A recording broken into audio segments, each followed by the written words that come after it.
covering the world of professional wrestling. This is the Signature Spot with Chris Toplack. 3, 2, 1.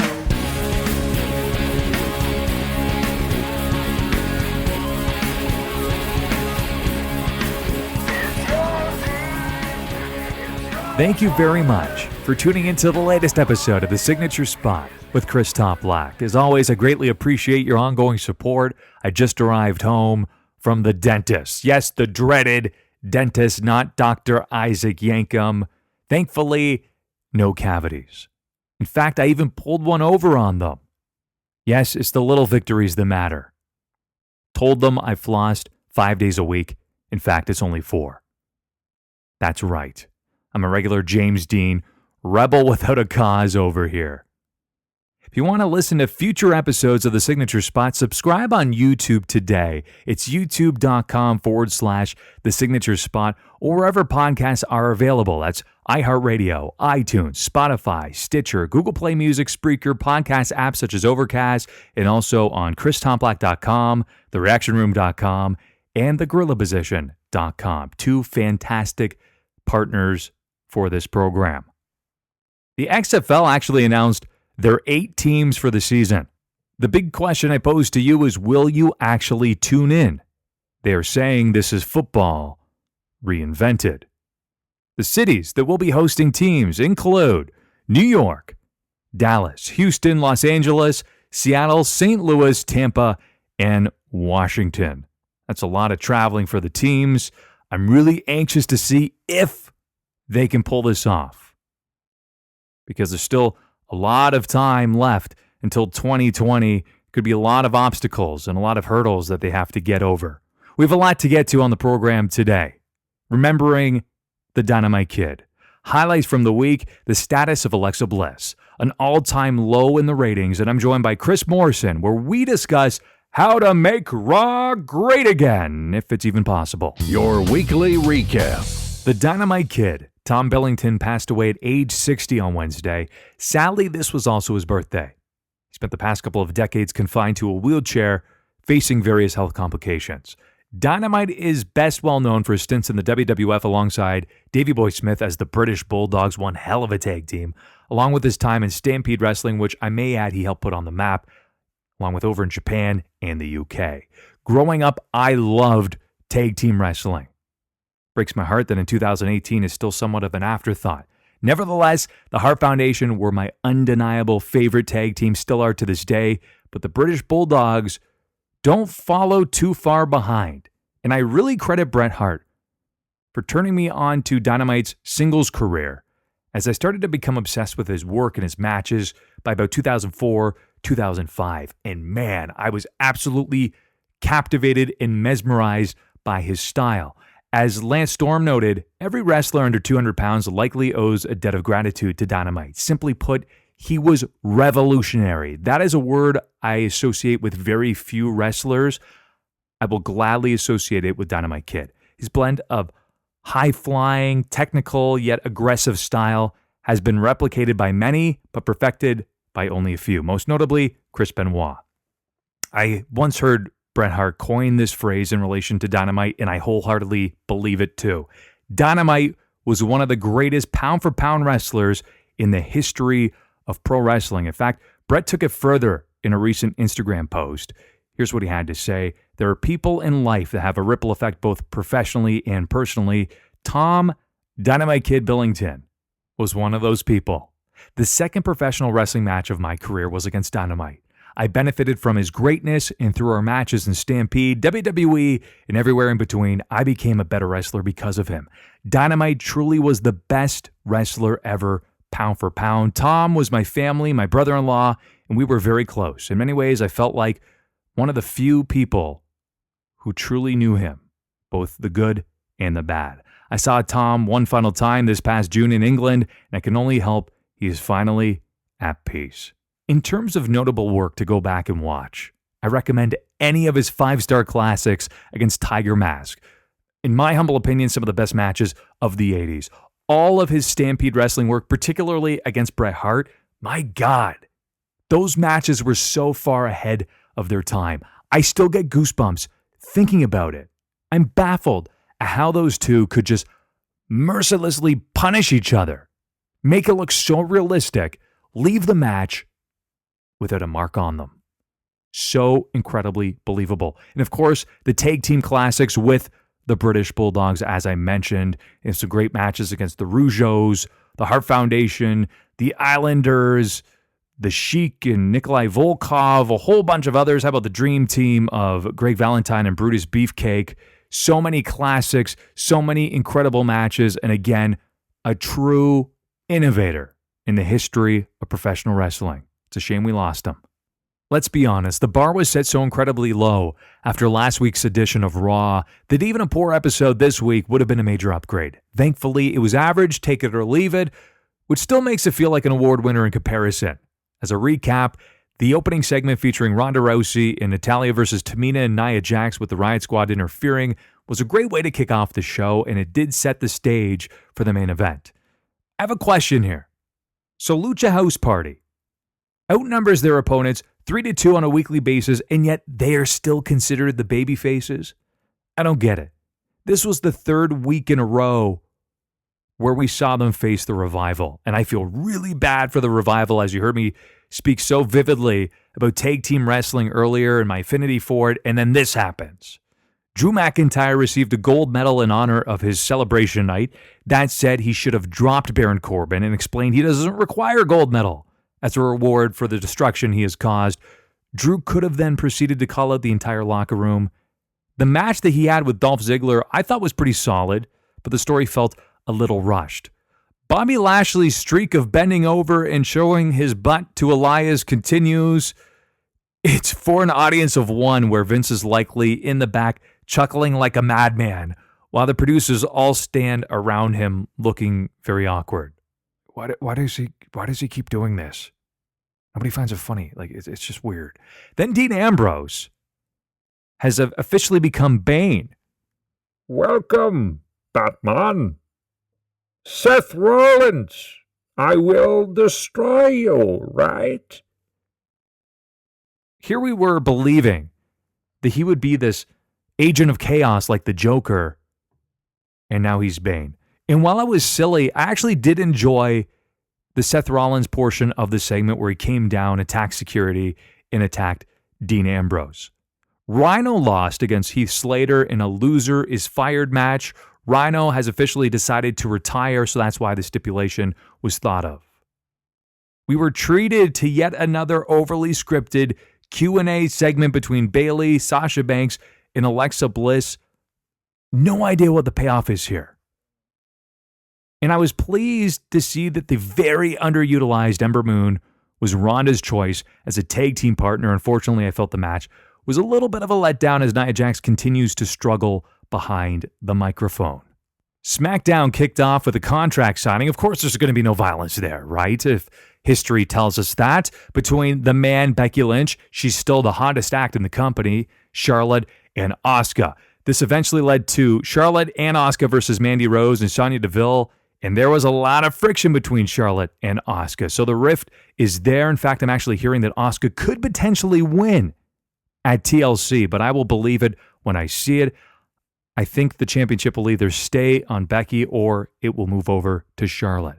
According to the new Daniel Bryan, we are all sinners, and the only sin that he has committed is kicking a man in the groin just one time. He had a great quote this week: giving power to the mindless masses is dangerous, both for the individual and the society.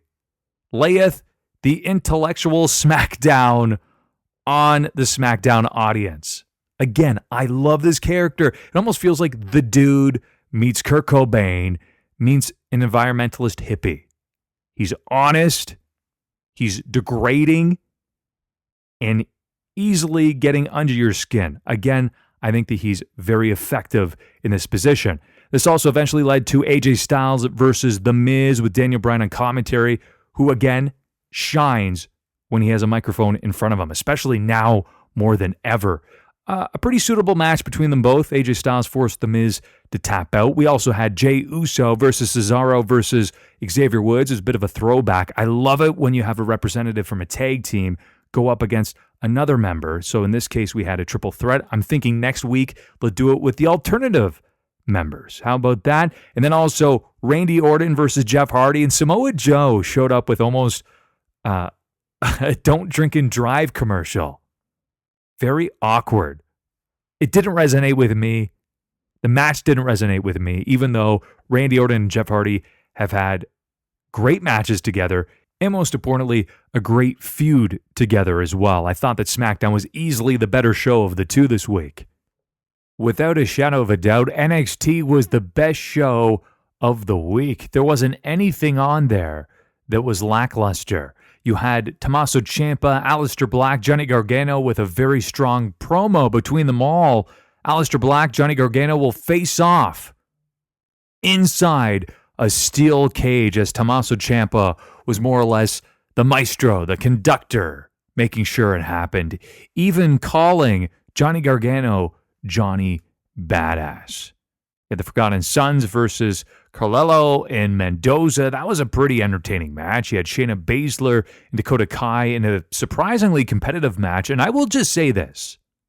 I think that Shafir is going to be the breakout star of the three. She has great mannerisms, and I just love the fact that she has a lot of charisma. I'm not sold on Jessamine Duke as of yet. Matt Riddle had a very strong match against the debuting Punishment Martinez. It was concise, but it told a great story. The Undisputed Era also had a very entertaining promo too. So again, that show from top to bottom was the best of the week. The latest industry news and rumors. A record low. According to an hourly ratings breakdown courtesy of ShowBuzzDaily.com, the December 3rd edition of Monday Night Raw is not only the lowest rated of 2018, but the lowest rated edition in the history of the show.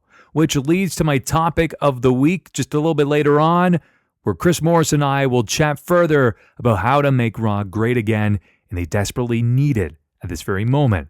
According to WWE Hall of Famer and co-host of Busted Open on SiriusXM, Mark Henry, he recently revealed on the show that Alexa Bliss was previously rushed back to action too soon, but she is officially cleared to compete again. Bliss was previously dealing with back-to-back concussions. Former WWE champion Jack Swagger, a.k.a. Jake Hager, would have loved to have been a part of that creative process. Hey, we can't use Jake Hager, so let's use something very similar. Okay, does that work? Well, it was announced just a couple of days ago he will make his MMA debut at Bellator's MMA event on January the 26th, 2019. He will be taking on J.W. Kaiser, and that will be on the undercard of the event. The WWE will be holding their first ever tryouts in India this March in Mumbai, India. So the tryouts will host up to 40 different athletes from various backgrounds, and it will also include an application in Hindi on the WWE Performance Center website. I noted earlier that Becky Lynch is the hottest act in the company, and this little fact supports it. Becky Lynch's VIP access session that is set for WWE Royal Rumble sold out in less than 2 minutes. Here's what Becky Lynch had to say on Twitter. They told me that my Royal Rumble VIP access sold out in 90 seconds. I see and hear you all the t-shirts, the signs, the posts, the love, the man sees you all. They didn't expect us, but here we are. Up next is my good friend Chris Morrison. He's the play-by-play announcer for Superkick Pro Wrestling based out of Toronto, Ontario, Canada, and we are going to discuss how to make Raw great again. Our topic of the week. With the most recent edition of Monday Night Raw achieving a record low in the ratings, along with the fact that the majority of the episodes in 2018 have been critically panned, not only by critics but also by fans, it's not off base or too bold to claim that Monday Night Raw is in serious need of a facelift. The undeniable decline in quality has been seen in live attendance numbers along with basically everywhere else. So while the WWE remains a financially viable company on a global basis, their flagship show is suffering and suddenly becoming an afterthought. So today, we discuss how to make Raw great again with my guest, Heel Morrison, a.k.a. Chris Morrison. How are you, my friend? I'm doing well. I am the grumpy old man here. You're going to the bullpen and you're bringing in the right-hander, the grumpy old man.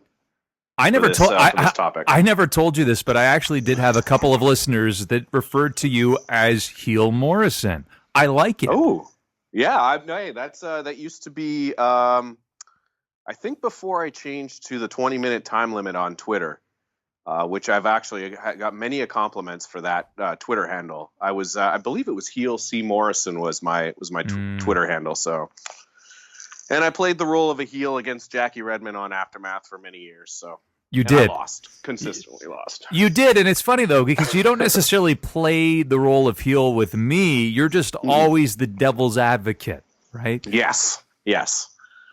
Which I appreciate. So I'm a Satan guy. You dress in black all the time, toe to toe. You are the modern day Johnny Cash. I am. Oh, I love that. When the man comes around, that could be my new segment that could be the title for my new segment. Here on the signature spot, when the man comes around, and then you can change your Twitter handle to modern day man in black. Boom. Oh, there we go. Well, that's pretty long. Coming up with so many great ideas. Well, and that's what Raw needs, is some great ideas because they are suffering, and there are many problems that are plaguing the show. I mean, off the top of my head, poorly scripted promos and segments that are just poorly written, and again, overly scripted, nonsensical storytelling infused that are often rushed and lack of gratifying resolution, and a real absence of mainstream stars.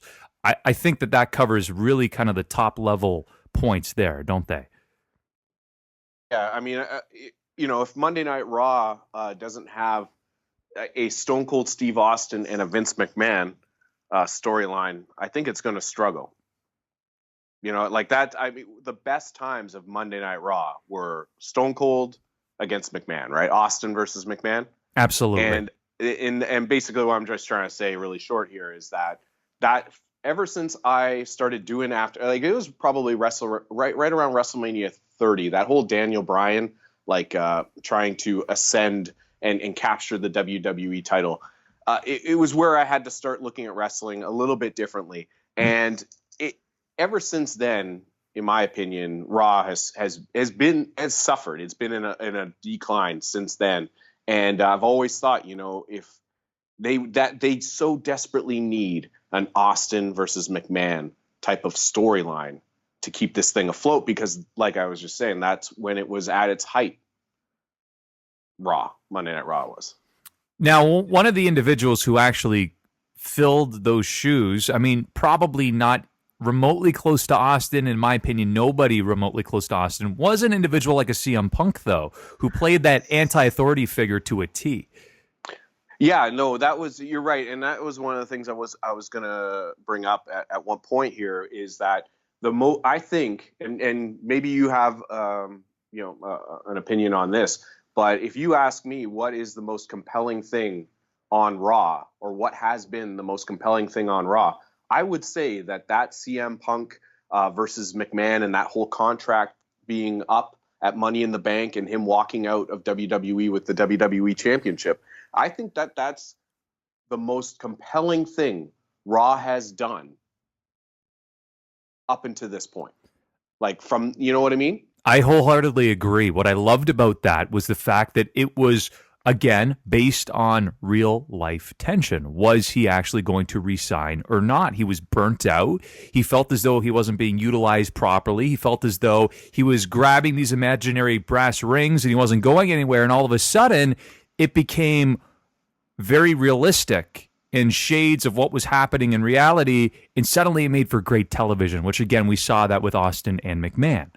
Yeah. And he made the mistake that I think a lot of people in real life make when they're fed up with their work, is they stick around and they grab that one last imaginary brass ring and they stick around for a couple more years. And then eventually they just say, I've had enough, and they take off. I would agree, because that was back in 2011 where he had that amazing run, and of course the pipe bomb promo, which is now famous, but he stayed until 2014, and I would argue those last couple of years were relatively lackluster, especially about that last 6 to 8 month period. You could tell, you know what, the wheels are coming off the bus. Yeah, it just ever since that like going into WrestleMania 30 when they brought, it was like when they brought Batista back for that run, for winning the Rumble. It just, everything about Monday Night Raw really, to me, all the story angles, and it's one of the criticisms I've had for years now, is just, why am I watching, for lack of a better term, choreographed fighting? Mm-hmm. Right? Like, I used to watch it because Macho Man Randy Savage drove a ring bell into the throat of Ricky the Dragon Steamboat, and then the next week I wanted to know what was happening. Mm-hmm. You know what I mean? Or Honky Tonk Man hit Macho Man with a guitar and then shoved Miss Elizabeth, and then Hulk Hogan came in for the save or whatever, and I wanted to know what was happening next. What happens on Raw and what has been happening on Raw, maybe outside of the Shield breakup, but then I could argue the Shield breaking up, it just turned into like a Nickelodeon special week after week. Like, how many times is Seth Rollins going to get slimed by Dean Ambrose? To me, it's just, there has been very little reason to tune into Raw week in and week out for the last however many years it's been, 4 or 5 years. Because there's just it doesn't seem to be like a running story with Raw. It just feels like week after week it changes.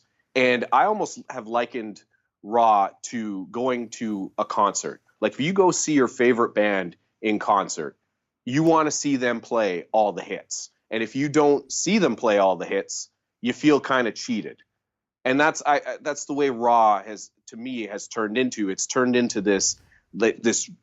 And I guess wrestling has always been sort of a traveling roadshow, but it's turned into this traveling roadshow where you're going to go to Raw and you're going to see Seth Rollins, you're going to see Sasha Banks, you're going to see Ronda Rousey, and all, you're going to see everybody there. And it's become more of a showcase of, and maybe this is the direction of where WWE is going as a company, is almost as a showcase, like, this is what wrestling is now.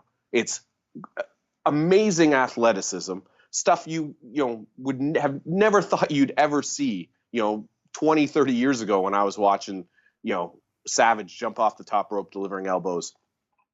And it's become more of a showcase, I think, and less of a weekly episodic television show. Great point. And actually very timely, because I received an email from my dad. I let him know that Larry the Axe Hennig, the patriarch of the Hennig family, he passed away at age 82. And my dad actually said this in return. I remember Kurt, but not his father, is better to butt heads intellectually than actually. In the 80s and early 90s, those guys wrestled far too realistically. It rarely looked rehearsed. Yeah. Timely. And it's true. It is true. Now, you brought up a very valid point that I wanted to touch on. And you talked about storylines not lasting and not being engaging. And I believe they should go back to the 3-act structure. Now, what that is the setup, the confrontation, and the resolution. So in the setup, the major characters of the story are introduced, they're established, along with the world they live in, and then the conflict. So that moves the story forward, and then it also establishes the why, which you desperately need. And you really need that compelling hook in order to tell the remainder of the story. Then the confrontation is where you frame the narrative and highlight the action. Then you have the climax, and that is simply the resolution of the problem. To me, that is storytelling 101, and it's lacking in 2018 and has been for years. Yeah, I mean, it's one of these things, like when you watch a pay-per-view and it's hard. You watch a pay-per-view, let's say, and you see Brock Lesnar okay, hold on one second. Like, you going back to remember that Raw when Roman Reigns I believe he beat Sheamus and McMahon. Vince McMahon was the referee, and then didn't Roman Reigns lay out everybody after he won the title? I think that may have been correct. Yeah, it's been a couple years. Yeah, I'm thinking back to this because this one stuck with me because I remember it happening and thinking, okay, here we go. Like, now there's going to be there's some sort of repercussion next week, and it was as if like nothing happened. The next week, it was just sort of Roman Reigns comes out champion, and there's no repercussions from Vince. It just from week to week, like, things happen and you expect to see a resolution to them or it to prolong. Like, the next, if you're watching it on a pay-per-view on the Monday, you're expecting to see something else added to it, and it's as if they just aren't doing it. And I can't tell if it's the writing. I can't tell if it's the writers. I can't tell if they're burnt out or if there's, they're running out of ideas. Mm-hmm. To me, though, what I think WWE has done from just a fan standpoint is I feel like they're trying to legitimize it in a way. Like I feel like they know it's. I don't even want to say fake, but I feel like they know it's entertainment, but they're trying to present it as if it's legitimate, like as if you're watching UFC. But people will go watch the UFC if they want to see that. I mean, I'm a great example of that I was very passionate about both worlds. But when I wanted something that was unpredictable and legitimate, I went to the UFC. When I wanted something where I would tune in and get what I was looking for exactly, I would tune into pro wrestling because I'm guaranteed getting that story, or at least by theory, I should be. But if I'm asking you though, if when you watch it, do you not feel like it's just it's like UFC, but it's pro wrestling? Because there are times when I watch it and I'm like, okay, so Seth Rollins is going to fight Dolph Ziggler now for, what is it? The freaking 11th time in the last, 3 months? Like it feels like they're just trying to put together good matches. And it's more about the in-ring product. It's more about showcasing it than it is about just telling an elaborate story. And you know what I mean? Oh, absolutely. And what's funny about that is that you mentioned the matches. Now, I have always noted that NXT, in my humble opinion, showcases the best matches in the world, but they still tell a very compelling story. Look no further than Johnny Gargano, Tommaso Ciampa, and Aleister Black from the most recent episode of NXT. That is super compelling, and it's continuity at its finest. I mean, this has been a storyline that's been going on for about, the past, 3 months, but even beyond that, well over a year when you tie in Tommaso Ciampa and Johnny Gargano. That's what we look for, is continuity and levels of realism and awareness that is lacking in the modern product. Yeah, and then there's another, you bring up NXT, there's another sort of like side issue here, is that Raw is 3 hours long and NXT is only an hour. NXT needs to be 2. And they could easily make it work with 2, but Raw should work with 2 as well, because SmackDown, in my opinion, is the far superior show. By no means great, but they also don't have to stretch it out to 3 hours and just get people on the show because they should be on the show. One thing that I really wanted to touch on were a couple points here in terms of how to solve these problems, and then I want to get your take on it. So, number one, I do believe that they can replicate the formula that is currently working for NXT, particularly the target demo. That's 18 to 35 males. Many would say, well, they sell a lot of merchandise to kids, but let me tell you, there's probably nobody more passionate when it comes to pro wrestling than that 18 to 35 male demographic, because they will travel the world, they will spend their money, they will tune in on a weekly basis loyally, and even though, yes, they can say they're the smart marks, they're far too aware, they're far too involved, that's not necessarily a negative. It just means that they're smarter and more in tune to the product and the surroundings. So something else involving this is the fact that we talked about this whole, overly scripted segments and the writers. I believe that first and foremost, you need to fire the majority of the writers, bring in only a small handful of writers who not only understand and appreciate the world of professional wrestling, but they also understand fundamental storytelling, character development, and also, most importantly, live television. All of those factors mean something. With that in mind too, Chris, a sink or swim approach when it comes to promos and segments, bullet points, that's it. And allow the performer to capture the moment or crash and burn. That's full ownership and accountability. This should always be solely on the performer, because guess what? In any sport, underperformers are benched, right? Or they're given limited amount of time to play. This is seen in mainstream sports across the globe. It should be no different in the WWE. If you had a terrible previous week, you should have limited screen time. You should have to sit out. So in fact, when they say, well, you need to get your reps in, that's what the live, the live atmosphere is all about, though. That's why they have house shows, so you can perfect your craft. But when it comes to Raw, you bring your A game. You cannot force a superstar to be a main eventer if they are lacking the fundamental tools in order to carry the torch.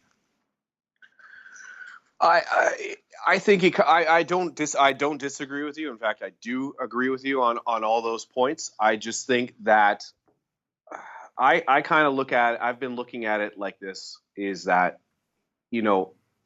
now you have guys that are, and this goes on all levels of wrestling, whether it's indie or WWE. You have guys now that are so insane in terms of how good in ring they are and the types of moves that they put on.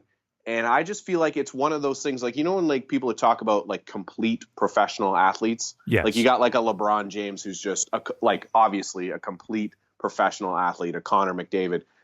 I just think some of these guys just aren't complete wrestlers. Like, as much as I love him, I don't think Seth Rollins is a complete professional wrestler, because as great as he is as an in-ring performer and as much fun as he is to watch, when he talks, especially as a babyface, I'm like, I'm out on this. Mm-hmm.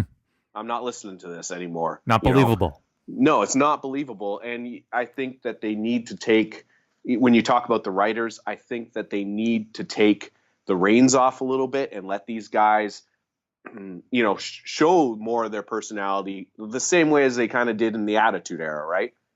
But herein lies a problem with that then, is that you've got sponsors and you've got the politically correct police, and they would be jumping down WWE's throat now.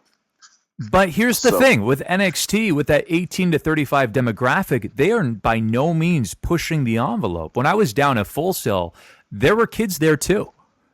It was not one of these atmospheres where you thought this is reminiscent of like a death match atmosphere. It was not. This was something where everybody could get involved. It was compelling stories. It was great wrestling. I just thought it was the fundamentals. And also keep in mind, one of the big things that lends itself well to NXT is you have individuals like Triple H and particularly Shawn Michaels recently that are down there in the trenches, in the foxhole, every single day, teaching the cream of the crop. And those are two individuals you surely would learn a ton from. And you can't leave out William Regal if he's still there. I haven't watched NXT in a bit, but he's still there. Okay. So you can't forget about William Regal. And I think, too, you know what it could be, too, is that you just have right now the guys on the main roster are just really great athletes. And but that's it. And that's it, And, like, you look like a Dean Ambrose. Great promo. Miz, great promo. Are they spectacular in the ring? No, they're just good professional wrestlers, sports entertainers, right? But when you look at NXT, you've got Adam Cole, who's a great promo, great wrestler. Patrick Clark, the Velveteen Dream, same thing, great promo, great wrestler. Aleister Black, I haven't heard a lot of that guy talk, but he's a great wrestler. Very convincing, Chris. He just cut a great promo. Just the little nuances that he has. Like, so if you watched NXT TakeOver, I think you did, right? I did. I missed the last one. Okay. I still have it on my. So it was phenomenal. Have you? It always is. Do you know? Do you know the conclusion of all the matches or no? No, but you can. I will accept you spoiling them for me. Okay, so I'm not going to mention anything about that. But there is a part in the match with Johnny Gargano who had turned on Aleister Black, and he was the one that, of course, laid him out in the parking lot. Aleister Black hits him with the Black Mass. Before the next one, he says, "I absolve you of all your sins," hits the next Black Mass. And you think, my God, that is somebody so in tune with their character, it's ridiculous. Yeah. I love Aleister Black. He's one of my favorites. And I'm more and more I'm thinking that maybe what it is it's just the wave of the crop. You know what I mean? Like this wave of guys, for some reason or another, one reason or another, you had more guys that were better wrestlers and just couldn't cut a promo. And maybe this next wave from NXT will come up and you'll have it as a whole, I really do think that we are going to see a change in the guard, hopefully within the next 12 months, 16 months, that hopefully some of those individuals come up and they say, okay, I have a lot to prove, but this is make or break for me. And if it doesn't work, there are viable alternatives in the marketplace that I'll just go make my money. So I'm going to go up to the main roster with gangbusters and show them what I'm worth. That's what I really want to see. I hope that happens. But if I could play devil's advocate here on this one, I hope I'm not like jumping around too much here. But I feel like we've seen this before, where we've seen a very successful and a very popular NXT star, and you think he's going to come up to the main roster and he's going to be given a chance, and then just by the way it looks on TV, he's not really given that chance. Like, I don't know if Bobby Roode is hurt, but he almost looked like a shoo-in to be great on the main roster, and I don't know where he is right now. Ty Dillinger's another guy that I thought lost in the shuffle. Yeah, no brainer, and he hasn't been given his chance. I think the reason why NXT does as well as it does for the types of for the fans that enjoy that style is the fact that it's on the network. It's not on cable or on television. You have to watch it on the network. The eyes that are on Raw, the eyes that are on SmackDown, I really truly feel, and this is just the way I feel like WWE is using Raw and SmackDown as a showcase, as a way to sell the product, to grow the product. The last couple of years now, they've been going to Japan, they've been going to India, the Saudi Arabia. I really feel like what they're doing now is using Raw and SmackDown and saying, this is a showcase. Yes, there's going to be promos. Yes, there's going to be elements of the old school professional wrestling. But I think ultimately, I just feel like they are throwing storylines out the window, and they're saying, you know what we're going to do? We're going to have Rousey versus Becky Lynch, and heaven forbid somebody doesn't have their face busted up. And we're going to then have that match at the pay-per-view and maybe carry it on for another one, maybe even a third. It seems like they've gotten away from that whole thing where they're doing the trifectas. Mm-hmm. But I really feel like the reason why NXT it does as well as it does with that certain part of the fan base is the fact that it's on the network. Triple H has his hands on it, not Vince. It's Triple H. And like you said, you've got Shawn Michaels and William Regal. You've got all these guys teaching all these hungry stars. Absolutely. In fact, one of my final points is going to be one that is seemingly impossible and unrealistic. But if Vince did step aside and Triple H took the realm for at least 6 to 12 months, I'm not saying it would drastically improve. I'm not even saying that Raw could be great again if that were to happen. But at least let's see what happens, and let's gauge the overall performance of both main roster shows over that 6 to 12 month time frame to see if there is a difference, because Triple H will have a very different approach as opposed to Vince.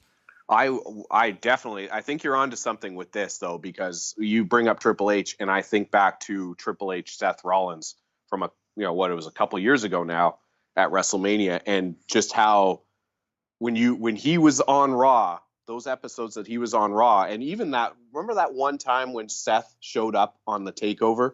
Amazing. And and it was so compelling.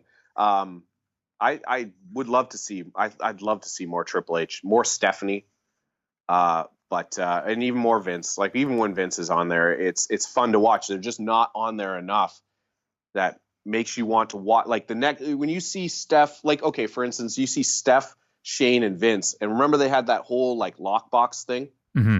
Did they ever get to the bottom of what was in that lockbox? Remember that episode when not Shane really was to fight the Undertaker for possession of the company or whatever it was, when he did that death defying leap off of Hell in the Cell, and they never got to that. No, it was just that Shane bailed him out. Basically, he bailed out Vince because Vince made a lot of mistakes. We just don't know what they were. But again, there was no resolution there. Yeah, I still want to know what was in that box, for crying out loud. But, you have them on there, and then, when they're not on there, the show suffers. And even for argument's sake, even when they are on there, the rest, like, they're on there for about 20 minutes to a half an hour, and then the rest of it is just hot garbage. It's a dumpster fire. He's Heel Morrison. You can follow him for more of the grumpy tweets over at 20 Min Time Limit. As always, it's a pleasure to have you on the show. I will say one last thing, and I wanted to say that I wanted you to set me up in a way where I could say it.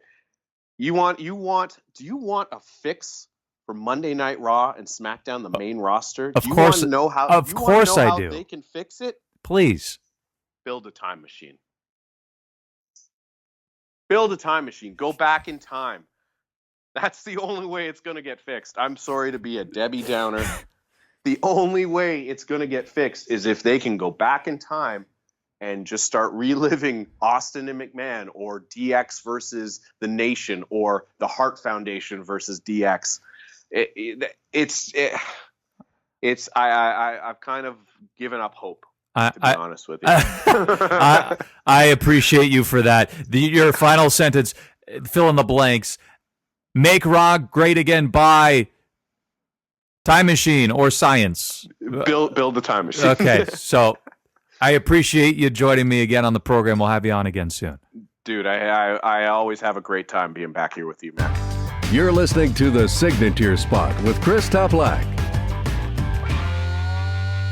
I would be remiss if I did not mention the loss of Larry the Axe Hennig at age 82. He was the patriarch of the Hennig family, father to the late great Mr. Perfect Kurt Hennig, and grandfather to WWE superstar Curtis Axel.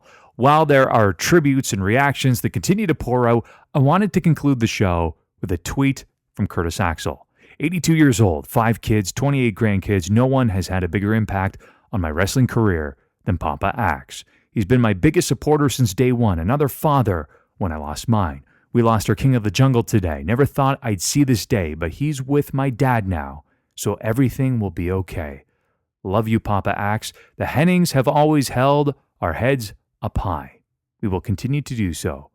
You rest assured, the Hennig name will live on forever. Touching words. Thank you very much for tuning in to another episode of The Signature Spot with Chris Toplack.